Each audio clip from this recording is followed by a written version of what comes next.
There's a strange and beautiful clarity that comes when you realize the road ahead is much shorter than the road behind. It feels as though the fog finally lifts, and for the first time, you see the world as it truly is, not as you were taught to see it. When you are young, life is loud. You are surrounded by expectations and told that your worth is measured by productivity, beauty, and status. You spend your days polishing an image and your nights worrying about things that, in the vastness of the universe, are invisible. I am 81 years old now, and I have reached a place where the noise finally stops. Here is the truth I wish I had learned sooner. Most of what you are stressing about right now will mean absolutely nothing on your final day.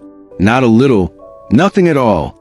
If I could give you one gift, it would be the ability to let go of these empty worries now instead of waiting decades to discover they never mattered.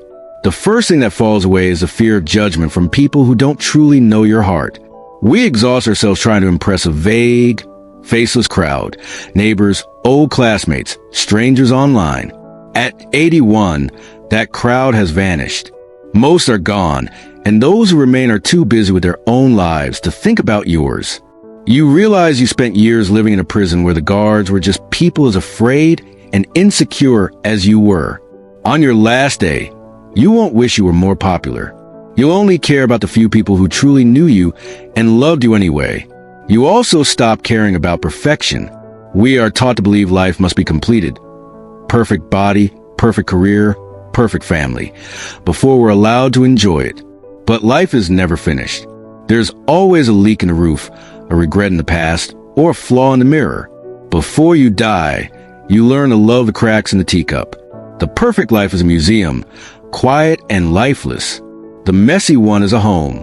Perfection is for statues. Life is for the flawed. For decades, I chased titles and positions. I believed words on a business card measure my worth. I worried about offices, promotions, and status. But in the end, your career becomes a footnote. No one reads your resume at your funeral. What matters is not what you achieved, but how you treated people along the way. Integrity carries more weight than any title. Never trade your character for a position that will be erased the day after you leave. You also stop carrying your failures like chains. The embarrassing moments, the failed ventures, the broken relationships, they were never verdicts. They were lessons. No one remembers your mistakes but you. Everyone else is too busy remembering their own. Your failures were simply the price of admission for wisdom. Forgive your younger self. Let those failures go. They have already done their job. As for the future, you finally understand it was never under your control. The most important moments of my life, both beautiful and painful, were completely unexpected. The future is a wild horse. It goes where it wants. Before you die, you stop demanding certainty and begin living with curiosity. You realize the only thing you ever truly owned was the present moment. And then there is stuff. We spend half our lives collecting things, and the other half realizing those things own us. The scratches, stains, upgrades, and price tags fade into irrelevance. What mattered was never the object, but the experience it allowed.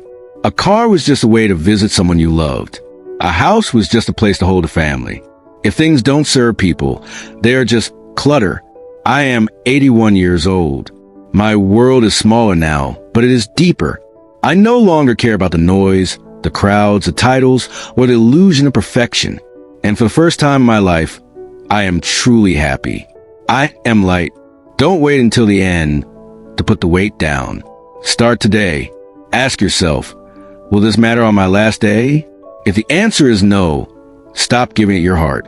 Save your heart for love, laughter, and the quiet beauty of simply being alive. God bless and travel light.